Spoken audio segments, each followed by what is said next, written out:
कुरान करीमेर सूरा बनी इस्राइल, सूरा हूद, सूरा अल अंबिया, सूरा अल कहफ থেকে কয়েকটি আয়াত নিয়ে আজকের এই খুতবা সাজিয়েছি। বর্তমান আমাদের নিজেদের অবস্থা এবং বিশ্ব প্রেক্ষাপটে এই আয়াতগুলি থেকে আমরা হেদায়েত গ্রহণ করলে ইনশাআল্লাহ আমরা দুনিয়া আখিরাতে উপকৃত হব। সূরা বনী ইসরাইলের 2 নম্বর আয়াতে আল্লাহ তাআলা ছোট্ট একটি কথা দিয়ে মুসা আলাইহিস সালামের উপর যে তাওরাত কিতাব নাযিল হয়েছিল সেই কিতাবের লক্ষ্য উদ্দেশ্য বলে দিয়েছেন। একটি আয়াত দিয়েই, একটি আয়াতের অংশ বিশেষ দিয়েই পুরো একটি আসমানি গ্রন্থের লক্ষ্য উদ্দেশ্য সারাংশ বর্ণনা করে দিয়েছে। এই ধরনের বিস্ময়কর জ্ঞান গর্ভ বাণী আল্লাহ ছাড়া কারো পক্ষে সম্ভব হতে পারে না। শুনুন আল্লাহ কি বলছেন, وَآتَيْنَا مُوسَى الْكِتَابَ وَجَعَلْنَاهُ هُدًى لِبَنِي إِسْرَائِيلَ। মুসাকে আমি কিতাব দিয়েছি। আমরা সবাই জানি মুসা আলাইহিস সালামকে আল্লাহ তাআলা তাওরাত কিতাব দান করেছিলেন। আকাশ থেকে পাথরের প্লেটে লিখিত হয়ে লিখে আল্লাহ তাআলা লিখিত কিতাব পাঠিয়ে দিয়েছিলেন। তুর পাহাড়ে গিয়ে মুসা আলাইহিস সালাম সেই কিতাব নিয়ে এসেছিলেন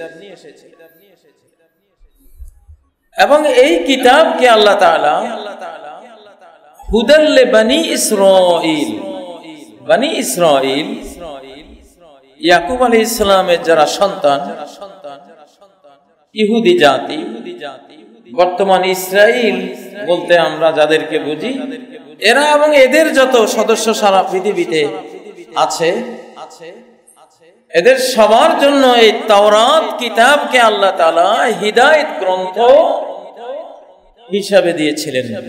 হিদায়াতের গ্রন্থ, পথ চলার গাইড বুক। নৈতিক জগতে পথ চলবো কিভাবে, বাহ্যিক জগতে পথ চলি আমরা চোখে দেখি, দক্ষিণ খান কোন দিকে, উত্তরা কোন দিকে, অথবা গুলিস্তান কোন দিকে, ধানমন্ডি কোন দিকে, আমরা চোখে দেখে আমরা আইডিয়া করে চলে যাই। এটার জন্য আসমানি কোনো হেদায়েত গ্রন্থের দরকার নেই। কিন্তু আরেকটা পথ চলা আছে নৈতিকতার জগতের পথ চলা, নীতি নৈতিকতা, বিশ্বাস, ভাব চেতনা এবং কর্ম। কি কর্ম করব, কি ভাবনা ভাবব, কি চেতনা হৃদয়ে লালন করব, কি আদর্শ অনুসরণ করব, সেটাও একটা পথ।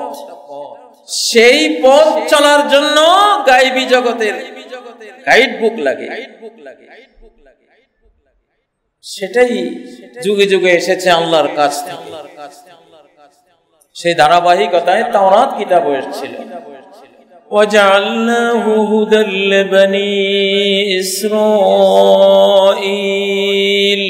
বনি ইসরাইলের জন্য এই তাওরাত কিতাবকে আমি হিদায়াত গ্রন্থ হিসেবে দিয়েছিলাম।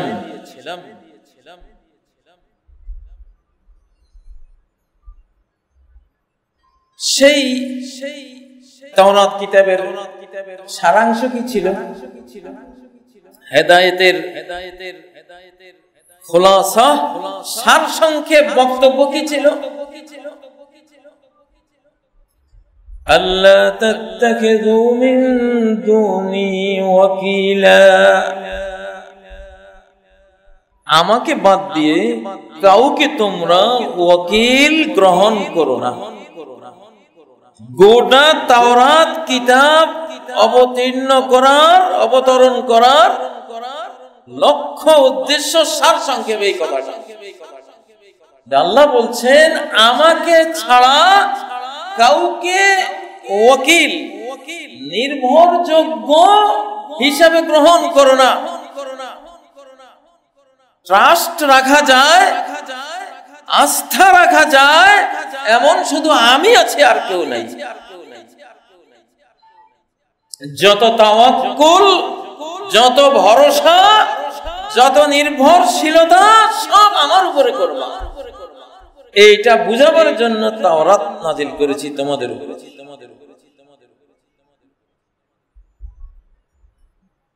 কোরআনকে গভীর গবেষণা না করলে বোঝা যায় না।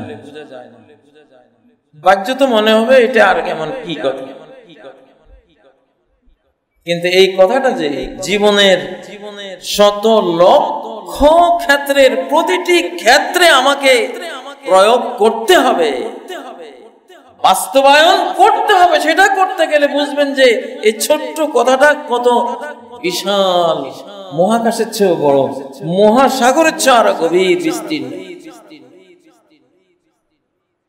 আল্লাহ তাত্তাখিযু মিন দুনি ওয়াকিলা।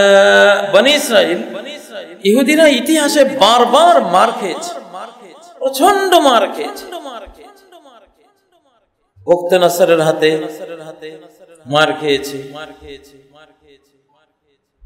সাহাবায়ে কিরামের হাতে মার খেয়েছে, হিটলারের হাতে মার খেয়েছে, এখন আবার হামাসের হাতে মার খাচ্ছে, সামনে ঈসা আলাইহিস সালামের হাতে মার খাবে, শেষ মার। ওদের কপালে মার আছেই। কারণটা কি? তোমরা ভরসা ওই সত্তার উপরে করো না যেই সত্তার কাছ থেকে মারটা অনুমোদন হয়ে আসে, এবং ওই মার অনুমোদন হয় অপরাধের কারণে, তোমাদের পাপের কারণে মার খাওয়ার কাজ করো। এই কারণে শিশুকালে যখন মক্তবে পড়তাম, ছাত্ররা আমরা গন্ডগোল করতাম, হট্টগোল করতাম, পড়া ঠিক মতো পড়তাম না, দিতেন না, ওস্তাদ মার দিত। মার খাওয়ার কাজ করার কারণে ওস্তাদের হাতে আমরা, সে আজ থেকে 50-55 বছর আগে আমরা মার খেয়েছি। যদি এখন মার নেই সেটা অন্য জিনিস। ইহুদি জাতির ইতিহাসের বাঁকে বাঁকে মার খাওয়ার মূল কারণে ছিল তারা আল্লাহ তাত্তাখিযু মিন দুনি ওয়াকিলা। এরা শক্তি অর্জন করলেই শক্তির উপরে নির্ভর করত, আল্লাহকে ভুলে যেত। প্রযুক্তি অর্জন করলে প্রযুক্তি নির্ভর, আল্লাহ নির্ভর আর নয়। প্রযুক্তি দিয়েই সব করে ফেলে। বা তাদের মধ্যে কেউ গুরু, ধর্মগুরু, সে ধরনের জ্ঞানী গুণী আসলে সব চাওবো তার কাছে, আল্লাহকে বাদ দিয়ে। আজকের মুসলিমদের অনেকেই গুরু নামে আছে সুধা, যিনি গুরু তিনি খোদা। নাউজুবিল্লাহ। এটা ইহুদিদের থেকে শিক্ষা আমাদের লোকেরা গ্রহণ করেছে।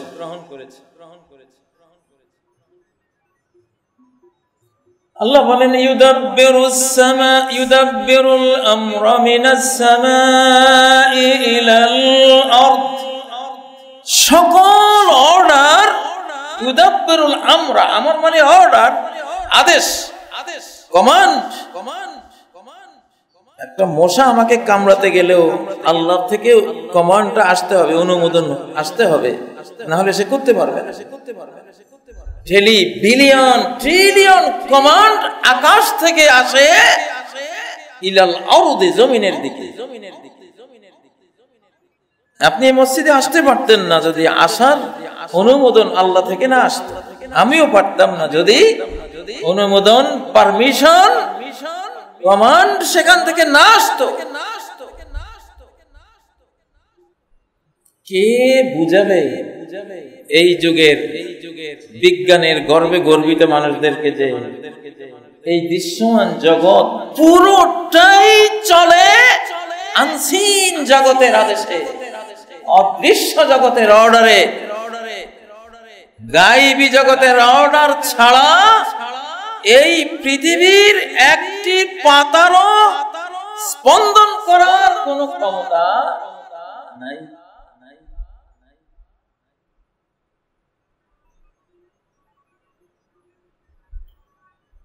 ইসলাম কি বলে? তুমি দুনিয়ার সকল উপকরণ উসিলা এমন ভাবে গ্রহণ করো যেন এই উসিলা ছাড়া, উপকরণ ছাড়া আর তোমার আস্থা করার মতো আর কিছুই নেই। এমন ভাবে উসিলাগুলি, উপকরণগুলো এত উন্নত, এত ফার্স্ট ক্লাস ফার্স্ট করে গ্রহণ করো। এইভাবে গ্রহণ করে সর্বোচ্চ সুন্দর কোয়ালিটি কোয়ান্টিটিতে পারফেক্ট উপকরণ উসিলা গ্রহণ করে সবচেয়ে উত্তম বাহনটা নাও, সর্বোন্নত অস্ত্র যুদ্ধাস্ত্র নাও, রাষ্ট্র সরকারগুলি সর্বোত্তম রাষ্ট্রবিজ্ঞানটা নাও, কৃষি বিজ্ঞান নাও, মানে পৃথিবীর উপকরণ উসিলা সবচেয়ে উপরেরটা নিবা। কারণ তুমি মুমিন, তোমাকে সবচেয়ে ভালোটা নিতে হবে। এইটা নেয়ার পরে এইবার আল্লাহকে বলবা, তুমি ছাড়া আমার কেউ, আমি যা করেছি এগুলোর এক পয়সাও কোনো ক্ষমতা নাই, মূল্য নাই। তুমি যদি আমাকে ফল না দাও, আমার এটাকে তুমি যদি অনুমোদন না, তাহলে তাওয়াক্কুলটাও শতভাগ হলো, দুনিয়ার উসিলা গ্রহণও শতভাগ হলো। শতভাগ উসিলা গ্রহণ, শতভাগ তাওয়াক্কুল গ্রহণ। এটা হলো ইসলাম। এখন আমরা মুসলিমরা করি কি? অনেকেই তাওয়াক্কুল শতভাগ করতে গিয়া হাত পা গুটিয়ে একেবারে, কৃষিও নাই, ব্যবসাও নাই, বিদেশ যাত্রাও নাই, দুনিয়ার কোনো কাম কাজ নাই। আমরা ধর্মগুরু হয়ে খানকায় বসে গেছি। শতভাগ তাওয়াক্কুল। ইসলাম এটা বলেছে? নবীজিকে এক বেদুইন এসে বলল, ইয়া রাসূলুল্লাহ, সে উট নিয়ে আসছে মসজিদে নববী, ওখানে নামাজ পড়বে। আমি কি উটটা ছেড়ে দিয়ে আল্লাহর উপর তাওয়াক্কুল করব, না উটটাকে বেঁধে আল্লাহর উপর তাওয়াক্কুল করব? নবীজি বললেন, ইতিলহা সুম্মা তাওয়াক্কাল আলাল্লাহ, এটাকে বাঁধো। শতভাগ কোয়ালিটি সম্পন্ন গিরো দিয়ে এটাকে বাঁধো। সেরকম রশিটা নাও, সেরকম খুঁটাটা নাও, 100% রশি খুঁটা গেরা সম্পূর্ণ করে এইবারে বলো আল্লাহ। এটা এই রশি দিয়ে, এই গেরো দিয়ে, খুঁটা দিয়ে রক্ষা হবে না, তুমি যদি অনুমোদন তৌফিক না দাও। পুরা ভরসা তোমার উপর। এটা হলো ইসলাম।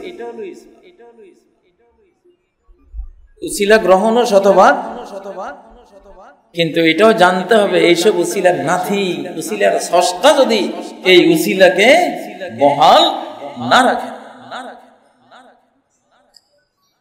এখন ইহুদি জাতির মার খাওয়ার মূল কারণে হলো ওরা এই তাওয়াক্কুলের মধ্যে ভুল করে। ধর্মের দুইটা পার্ট, ইবাদত বলতে যা সব আমাদের দিক থেকে আল্লাহর দিকে যাবে,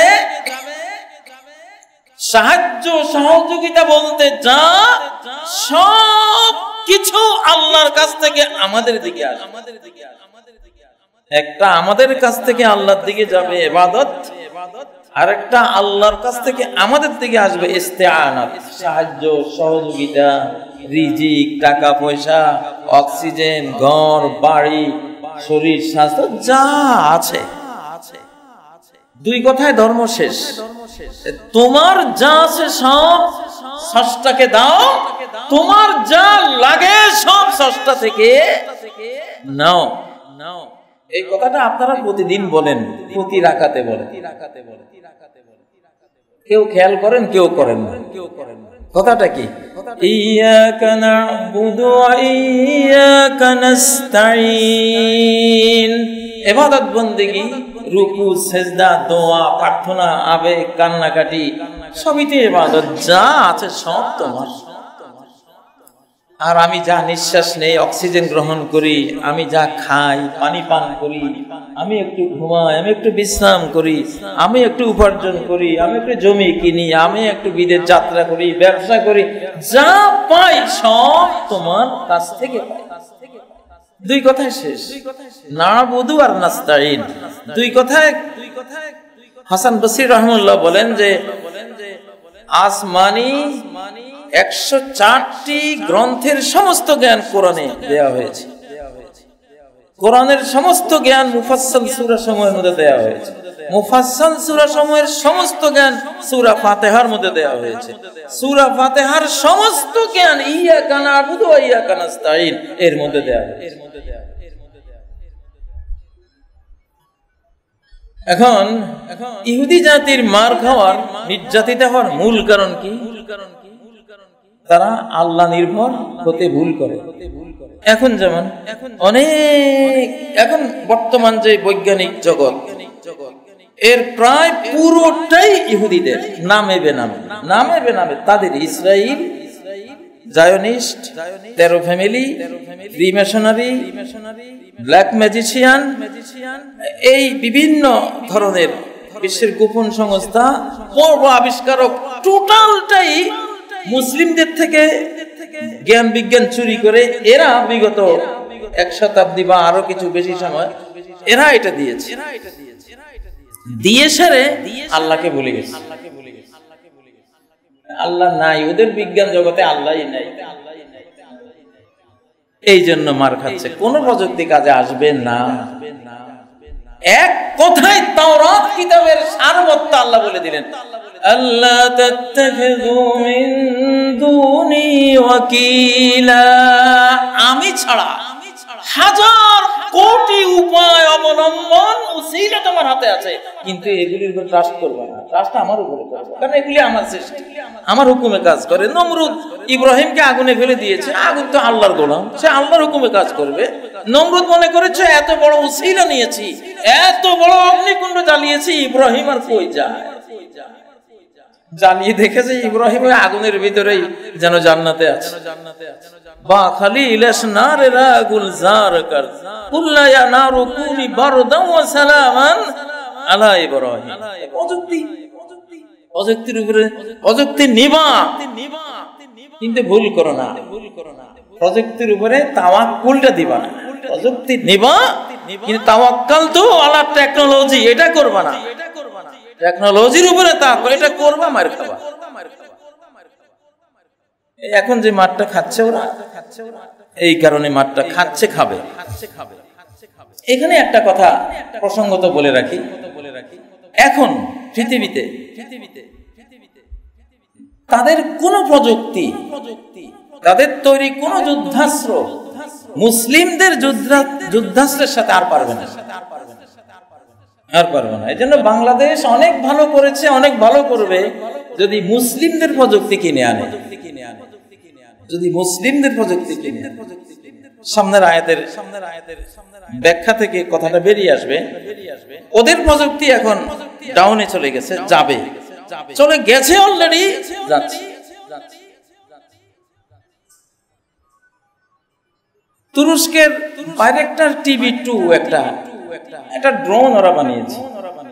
এটার সামনে আমরা দেখলাম ইসরায়েল বলেন, রাশিয়া বলেন, আমেরিকা বলেন, সবার এয়ার ডিফেন্স সিস্টেম সব এগুলি লোহার টুকরা, কিছুই নাই। ওদের ট্যাঙ্ক প্রযুক্তি বেহুদা জিনিস, কোনো লাভ নাই। ওদের ক্ষেপণাস্ত্র, মিসাইল সিস্টেম ওই বাইরেক্টর TV2 সামনে অসহায়, মিসকিন।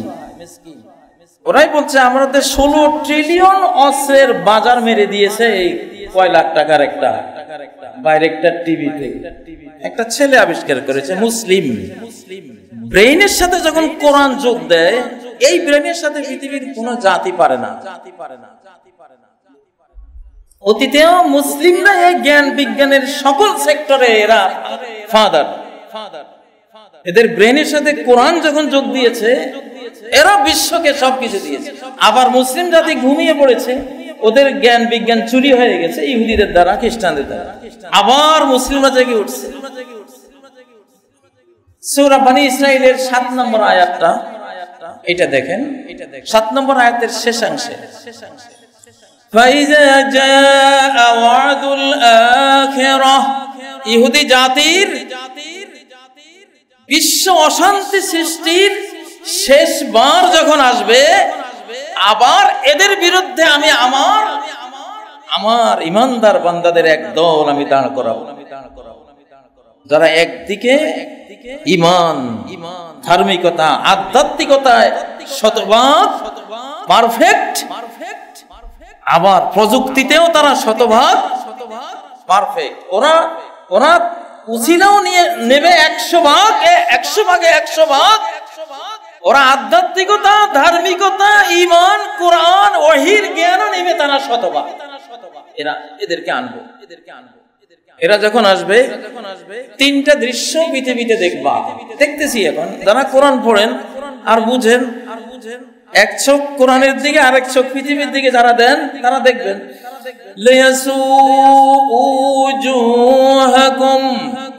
আমার শেষবারের ওই বান্দারদেরকে আমি নিয়ে আসবো, তোমাদের চেহারাগুলোকে ওরা কালো করে দিবে, মলিন করে দিবে, বিবর্ণ করে দিবে। ইদানিং ইসরায়েল কিছু নেতাদের ছবি মিডিয়ায় আসে, দেখবেন মলিন একবারে, মানে চেহারার মধ্যে কোনো হাসি খুশি কিছুই নাই। ঠিক এই কথাটাই কোরআনে, তোমাদের চেহারাগুলিকে মলিন, বিবর্ণ,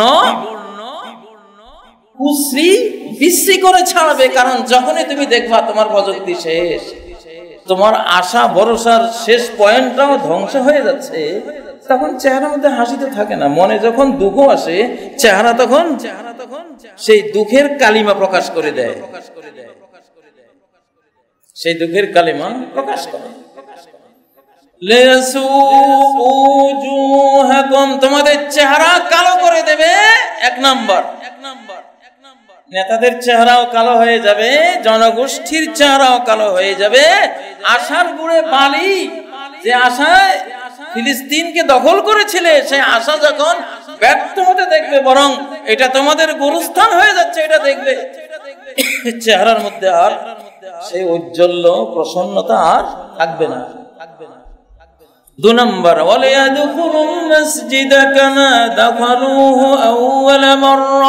সাহাবীরা যেমন ওমরের যুগে এই বাইতুল মুকাদ্দাসে বিজয়ী বেশে শক্তিমত্তা নিয়ে, ক্ষমতা নিয়ে ঢুকেছিল, এরাও আবার ওই ক্ষমতা, ওই পাওয়ার নিয়ে এখন দৃশ্য 1400 বছর আগের কোরআনের বক্তব্য এখন দৃশ্যপটে দেখবেন ইনশাআল্লাহ। কিয়ামত হয়ে গেলেও কোরআন মিথ্যা হওয়া সম্ভব না। ওয়ালিয়াদখুলুল মাসজিদা কামা দাখালুহু আউওয়ালা মাররা। 3 নম্বর, ওয়ালিয়ুতাব্বিরু মা আলাউ তাতবীরা। ওরা যত কিছুর উপরে ক্ষমতা অর্জন করেছে, যত পাওয়ার অর্জন করেছে, বৈজ্ঞানিক ক্ষমতা, অস্ত্র তৈরির ক্ষমতা, প্রযুক্তির ক্ষমতা, বিশ্ব পরিচালনার ক্ষমতা, 24 প্রটোকলের মাধ্যমে গোটা ওয়ার্ল্ডের অর্থনীতি, সমাজনীতি, রাজনীতি, শিক্ষানীতি, সমরনীতি, যত নারী নীতি, সমস্ত নীতি, নৈতিকতার উপরে, পাওয়ার পয়েন্টের উপরে যে বিজয় ক্ষমতা অর্জন করেছিল, শেষবারের এই মুসলিমরা এসে তাকবীর, কমপ্লিট এটাকে মেছাকার করে দিল।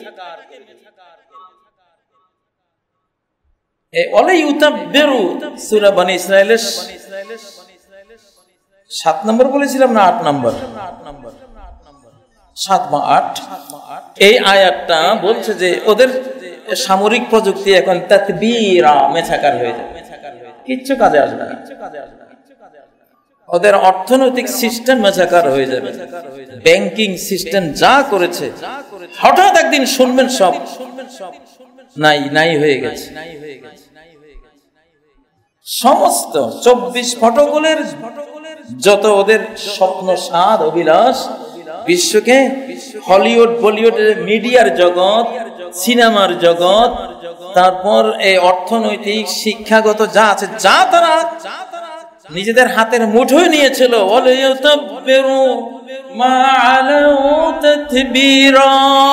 কমপ্লিট এটাকে ধ্বংসযজ্ঞে পরিণত করে দেবে, ধ্বংসস্তূপে পরিণত করে দেবে শেষ জামানার মুসলিম উম্মার সদস্যরা।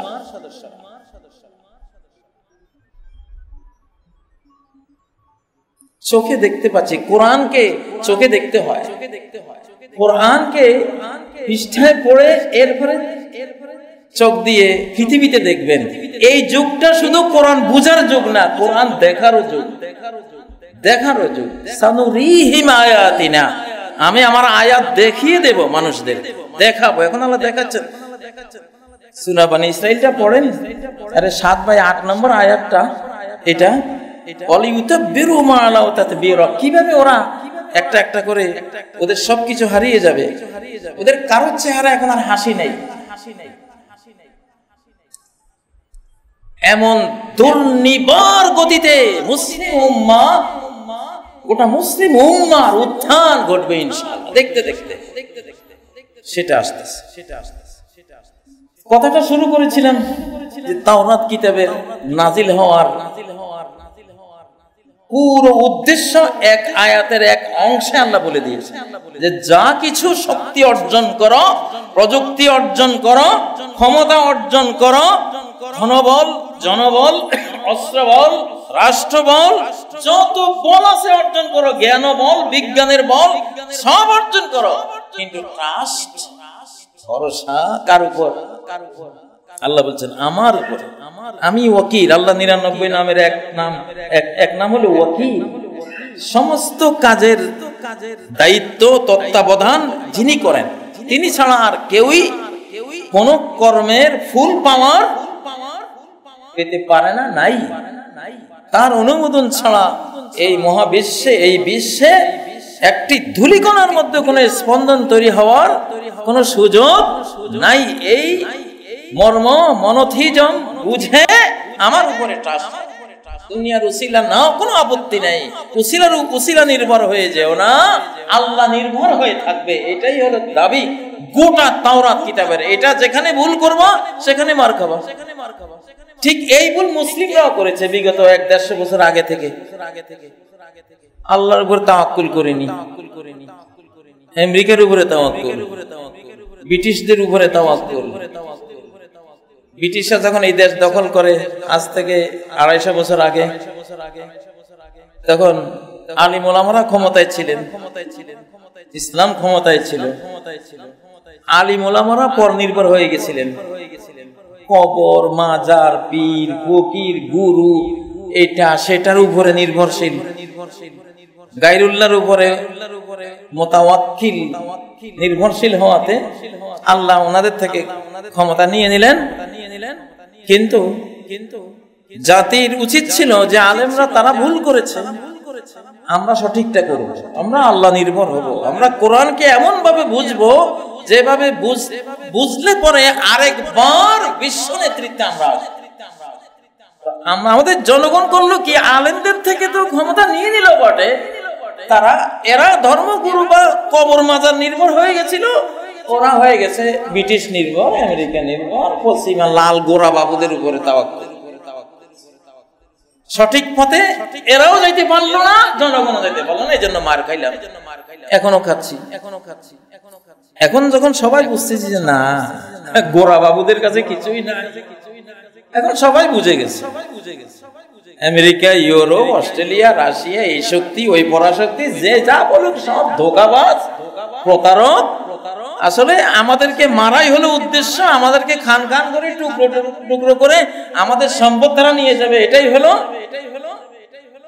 শেষ ওদের পরিকল্পনা। এই বাংলাদেশের সম্পদ আমাদের নবাব সিরাজের পরাজয়ের পরে বাংলার সম্পদ দিয়েই ব্যাংক অফ ইংল্যান্ডের যেই লিকুইডিটি, ওদের যেই তারল্য, ব্যাংকের যেই মানি সংকটটা ছিল, ওরা পরিপূর্ণভাবে বাংলার সম্পদ দিয়ে ওটা পূরণ করেছে। যাই হোক, এখন আমরা বুঝতেছি যে আমরা ভুল করেছি। তাই আশা করি আল্লাহ তাআলা বনি ইসরাইলকে তাওয়াক্কুল শিক্ষা দিয়েছেন কেন, সেই কাহিনীটা কিন্তু আমাদেরকে শোনাচ্ছে। বাংলাদেশে একটা কথা আছে, বউকে মেরে শাশুড়িকে শিখায়। মাকে তো আর মারা যায় না, জামাই এসে বউকে পিটাচ্ছে, এটা কেন করছিস? আসলে ওই কাজটা, ওই দোষটা তার মায়ও করে। ওই অপরাধের কারণে যখন বউকে পিটাচ্ছে, মায় দেখতেছে, মায় তো মনে মনে ভাবতেছে সর্বনাশ, এই দোষটা আমার। মাকে তো আর কিছু বলা যায় না, বউকে পিটিয়ে মাকে শিখিয়ে দিল। তো আল্লাহ তাআলা ওদেরকে ওই দুর্নামটা করে, নিন্দা করে, মূলত শিক্ষাটা কাকে দিচ্ছেন? আমাদেরকে। যে দেখো, আমার ইনসাফ, ন্যায়, আমার জাস্টিসের সামনে পড়ো না কেউ। কে কার উম্মত? যখন অপরাধ করবা আমি ক্ষমা করবো ঠিকই, কিন্তু যদি বিরত না হও, ফিরে না আসো, লাশ সাজা তোমাদেরকেও দেব। আমরাও সাজা পেয়েছি, সাজা পেয়ে এখন আমরা আলহামদুলিল্লাহ ফিরে আসতেছি। আবার আমাদেরকে আল্লাহ তাআলা সেই রহমত নেয়ামত দিচ্ছেন। তো তাওরাত কিতাবের লক্ষ্য উদ্দেশ্য একটা শব্দে, একটা আয়াতাংশে আল্লাহ বর্ণনা করে দিয়েছেন, আল্লাহ তাত্তাখিযু মিন দুনি ওয়াকিলা। এবার আসেন কোরআনে। কোরআন নাযিল হওয়ার লক্ষ্য উদ্দেশ্য তাও একটা আয়াতে বলে দিয়েছে, কিতাবুন উহকিমাত আয়াতুহু সুম্মা ফুসসিলাত মিন লাদুন হাকীমিন খবীর। এমন একটি কিতাব যা বিজ্ঞানময়তায় পরিপূর্ণ, সমস্ত সমস্যার সমাধানে ভরা এবং অনন্তকালের মহাকাল বিজয়ী কিতাব। কোন কালের কোন জ্ঞান বিজ্ঞান এই কিতাবের কোন একটি পয়েন্টকে ভুল প্রমাণ করার কখনো সম্ভাবনা নেই, পারবে না, কারণ সবই নির্ভুল। এই কিতাব তোমাদেরকে দিয়েছি, উদ্দেশ্য কি? একটা কথা, দুইটা কথা, আল্লাহ তা'বুদু ইল্লাল্লাহ। পুরো কোরআন এসেছে তোমাদেরকে আল্লাহর ইবাদত শিখাতে। একটা কথা, কি শিখাতে? আল্লাহর ইবাদত করা। তুমি আল্লাহর গোলাম, তোমার একটা ইবাদতি জীবন কোরআন চায়, বাস। দুনিয়ার সব করো, সব ব্যবসা বাণিজ্য, ভালো কাজ যা আছে, যোগ্যতা যা আছে সব নাও, কিন্তু আল্লাহর বান্দা হয়ে নাও। ইকরা বিসমি রাব্বিকাল্লাযী খালাক, ইকরা ওয়া রাব্বুকাল আকরাম। দুইটা পার্ট কোরআনের প্রথম নাযিল হওয়া যে 5টা আয়াত সূরাতুল আলাকের মধ্যে, ইকরা বিসমি রাব্বিকাল্লাযী খালাক, ইকরা ইকরা দুইবার আসছে সেখানে। দুইটা কেরাত সিস্টেম, স্টাডি সিস্টেম দিয়েছে সেখানে, যে গায়বী জগৎ, আনসিন জগৎ থেকে আসা এই কোরআন আল্লাহ নামের সাহায্য নেওয়া ছাড়া, আল্লাহ 99 নামের সহযোগিতা নেওয়া ছাড়া তুমি এই আনসিন জগতের এই গ্রন্থ পড়ে কিছুই বুঝবা না। ফেরাউন, নমরুদ, আবু জাহাল, আবু লাহাবদের মতোই থাকবা। যদি আল্লাহর সাহায্য তোমার সাথে শামিল না হয়, কিছুই বুঝতে পারবা না। এই জন্য আল্লাহ নামের সাহায্য নিয়ে এই গ্রন্থ পড়ো। এই একটা স্টাডি, আনসিন জগতে ঢুকতেছে। কোরআন পুরোটাই তো গায়বী। কোরআন সূরা ফাতিহা থেকে সূরা নাস পর্যন্ত কোনটা বাংলাদেশে তৈরি নাকি সৌদি আরবে তৈরি? সব লৌহে মাহফুজ, 7 আসমানের উপরে লৌহে মাহফুজ, আল্লাহর কাছ থেকে, গায়বের জগৎ থেকে আসা। পুরোটাই কোরআন পড়া মানে গায়বী, গায়ব স্টাডি করছেন, আনসিন জগৎকে স্টাডি করছেন। আনসিন জগৎ কি বলে? এই দৃশ্যমান জগৎকে চালায় অদৃশ্যমান জগৎ। আপনি কোরআন পড়া মানে সেই অদৃশ্যমান মূল জগৎটাকে স্টাডি করতেছেন, সেটা আল্লাহ নামের সহযোগিতা ছাড়া কখনো সম্ভব নয়। এই জন্য প্রতিটি সূরার শুরুতে বিসমিল্লাহির রহমানির রহিম, শুধু সূরা তওবা ছাড়া। সূরা তওবা যেহেতু হুমকি ধমকি গজবের সূরা, যারা অবাধ্য আল্লাহদ্রোহী তাদের উপরে গজব ঢালা হয়েছে। আর বিসমিল্লাহ হলো রহমতের আয়াত, এই জন্য ওইখানে বিসমিল্লাহির রহমানির রহিম নাই, এই যে কিন্তু একটা সূরা শুরুতে যে নাই এটা আবার পুষিয়ে দেওয়া হয়েছে সূরা নামলের মধ্যে সুলাইমান আলাইহিস সালামের চিঠির ভাষা হিসেবে ও আন্নাহু বিসমিল্লাহি ওয়া ইন্নাহু বিসমিল্লাহির রহমানির রহিম। তাহলে 114 সূরা 114 বারে বিসমিল্লাহির রহমানির রহিম আছে। কোরআন স্টাডি করা হলো গায়েবী জগতের একটা গ্রন্থ, আপনি স্টাডি করছেন।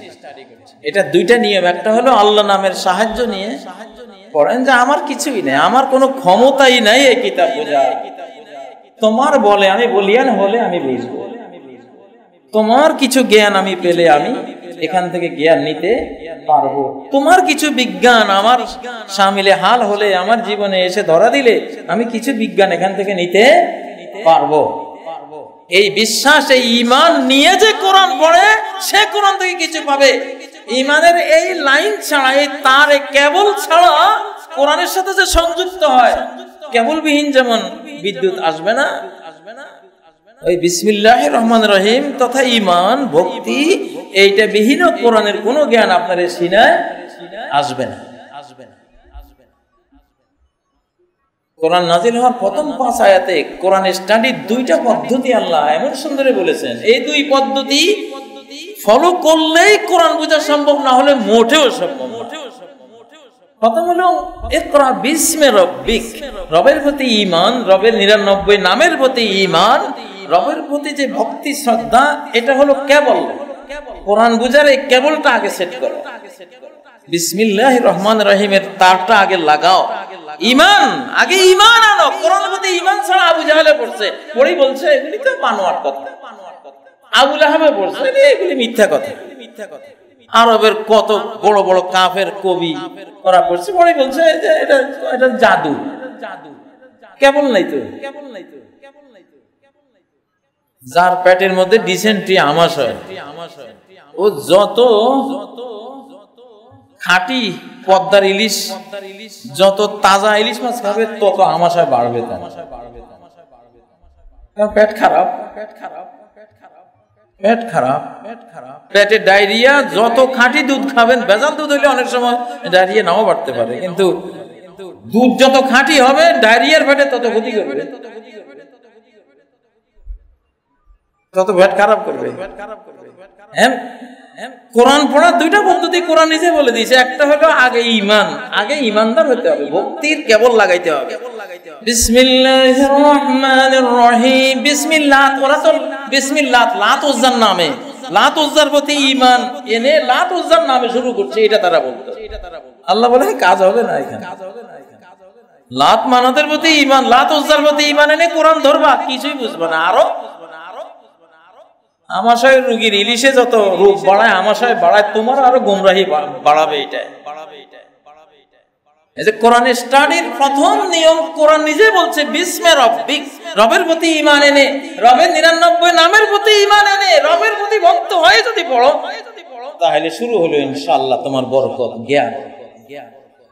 2 নম্বর পদ্ধতি ইকরা ওয়া রাব্বুকাল আকরাম, পড়ো। পড়ার সময় এটা জেনো যে অবদান তোমাকে দিচ্ছে, এই জ্ঞানের অবদান, জ্ঞান বিজ্ঞানের এই অনন্ত অবদান তোমাকে দিচ্ছে তোমার রব। প্রতি আয়াতে, প্রতি অক্ষরে, প্রতি শব্দে এটা কল্পনা করে করে পড়ো। ইকরা বিমাইয়াতির রব্বে, রবকে সাথে নিয়ে পড়ো, আল্লাহকে সাথে নিয়ে কোরআন পড়ো। পশ্চিমা বিশ্বের জ্ঞান বিজ্ঞান হেরে গেছে এখানে, ওরা পড়ে বাট ওদের পড়ার সাথে আল্লাহর সাথিত্ব নাই, ওরা আল্লাহকে সাথী করে পড়ে না, এই জন্য এখন আর পারতেছে না, এখন হেরে যাবে। এতদিন তাদের মোকাবেলায় আল্লাহকে সাথে নিয়ে স্টাডি করে আগাবে এই জাতিটা ঘুমন্ত ছিল, এরা আসতেছে তো ওটা যাবে, বিদায় হয়ে যাবে। তো কোরআন নাজিল হওয়ার মূল একটাই কথা আল্লাহ বলছেন যে আমি পুরা কোরআন নাজিল করেছি, আল্লাহ তা'বুদু ইল্লাল্লাহ, লা তা'বুদু ইল্লাল্লাহর যে মর্ম, লা ইলাহা ইল্লাল্লাহর একই মর্ম। আল্লাহ ছাড়া তোমার প্রণয় বিনয়, তোমার চূড়ান্ত প্রণয়, চূড়ান্ত বিনয় পাওয়ার অধিকার আর কারো নাই। ইবাদত আরবি শব্দ, চূড়ান্ত প্রেম প্রণয়, চূড়ান্ত বিনয়, বিগলিত হওয়া, এই দুইটা একসাথে হলে এটাকে বলে ইবাদত। এই মানুষটা তার হৃদয়ের সবটুকু ভালোবাসা এই মাবুদকে দিয়ে দিয়েছে এবং তার সামনে কাদা মাটির মতো গলে গিয়েছে, এটাকে বলে ইবাদত। গায়াতুল হুব্বি বিগায়াতিজ যুল্লি, চূড়ান্ত ভালোবাসা এবং চূড়ান্ত বিনয়, ফাইনাল টোটাল বিনয়, টোটাল ভালোবাসা আল্লাহকে দিয়ে দেওয়াকে ইবাদত। আমাকে দিয়ে দাও এসব। এরপরের আয়াতে বলছেন ওয়ানিস্তাগফিরু রাব্বাকুম, দোষ তো করো, দোষী তোমরা, দোষী বাবার সন্তান, দোষ তো হবে, এই জন্য ইস্তেগফার, লা ইলাহা ইল্লাল্লাহ বলো আর ইস্তেগফার, ইবাদত করো আর ইবাদত করে আস্তাগফিরুল্লাহ আস্তাগফিরুল্লাহ আস্তাগফিরুল্লাহ বলো। সালাত পড়ে আমরা কি বলি?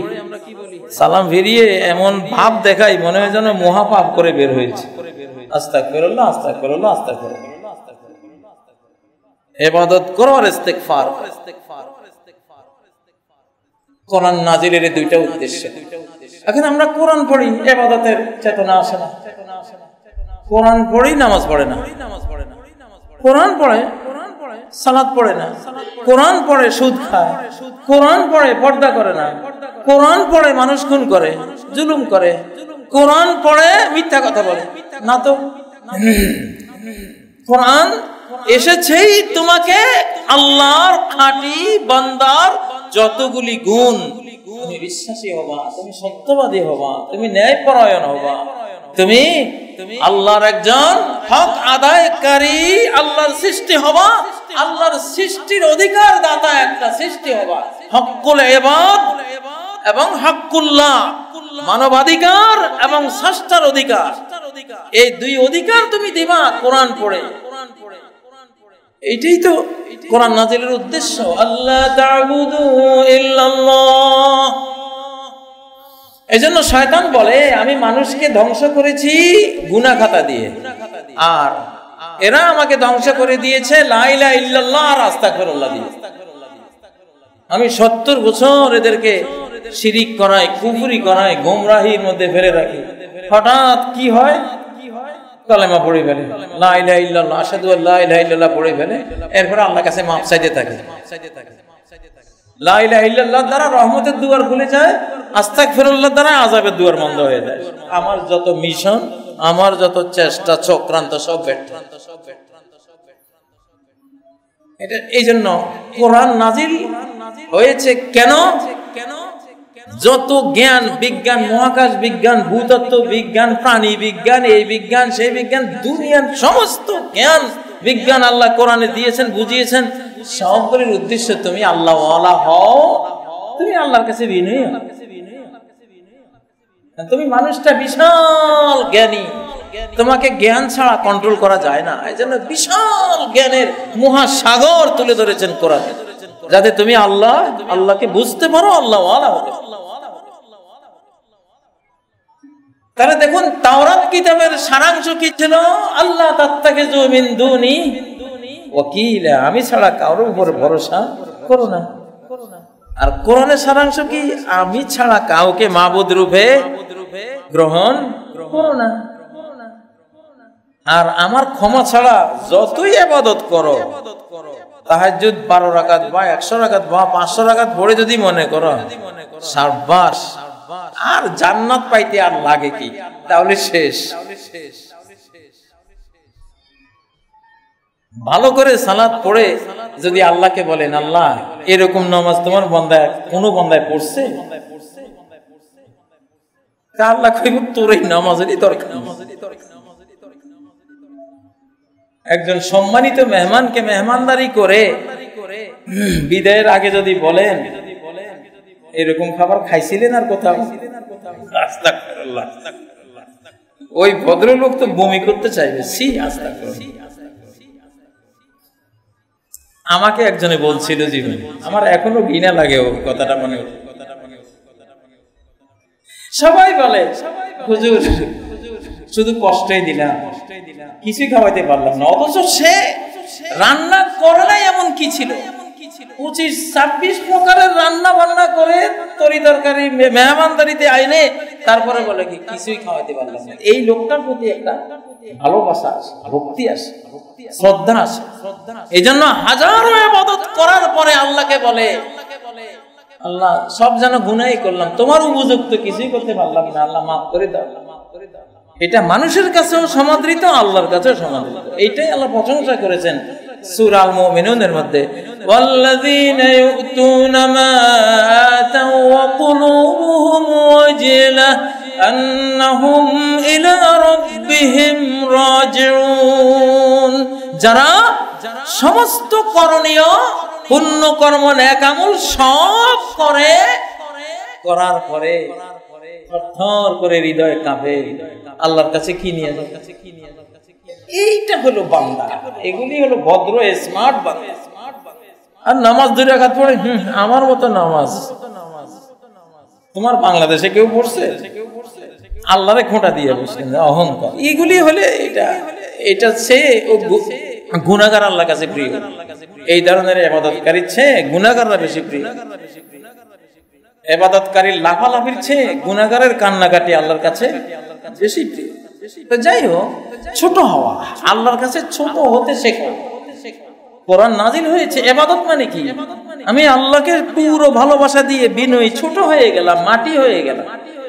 কোরআন এসেছে তুমি ছোট হও আল্লাহর সামনে ছোট হও, আল্লাহ মুখী হও, আল্লাহ ওয়ালা হও। হাজার ইবাদত বندگی করে, হাজার কোটি টাকা দান করার পরেও আল্লাহকে বলো আল্লাহ কিছুই করতে পারিনি, তুমি মাফ করে দাও, যা করেছি তোমার শানের অযোগ্য কাজ করেছি, তুমি ক্ষমা করে দাও। এইটা হলো কোরআন পৃথিবীতে আসার মূল উদ্দেশ্য। আজকে মুসলিম বিশ্বে এই জিনিসটারই অভাব সবচেয়ে বেশি। আমাদের আলেম সমাজ বলেন আর আমাদের জনগণ বলেন, সবার মধ্যে এই ইবাদতের বন্দেগী, এই আধ্যাত্মিকতা, এই রুহানিয়ত, অন্তরাত্মাকে কোরআনের এই প্রণয় বিনয় শিখিয়ে মানুষ, সৎ মানুষ, বিনয়ী মানুষ বানাবার এই জিনিসটা যেটা আগে ছিল আমাদের সমাজে, এগুলো ছিল, হারিয়ে গেছে। অতএব আবার আমরা এই ইবাদত বন্দেগীর দিকে প্রণয় বিনয় আল্লাহর জন্য নিবেদন করব, কোরআনের রঙে রঙিন হব, আল্লাহমুখী হব এবং পরিপূর্ণ উসিলা গ্রহণ করার পরেও পরিপূর্ণ ট্রাস্ট, তাওয়াক্কুল, ভরসা আল্লাহর উপরে করব। এই 2 শাখায় যদি আমরা সাকসেসফুল হই, ইনশাআল্লাহ গোটা মুসলিম বিশ্ব আবার উঠে আসবে আল্লাহর রহমতে, এবং উঠে আসবেই। আল্লাহ তাআলা আমাদের তৌফিক দান করুন। أقول قولي هذا واستغفر الله لي ولكم فاستغفروه وتوبوا إليه إنه هو الغفور الرحيم.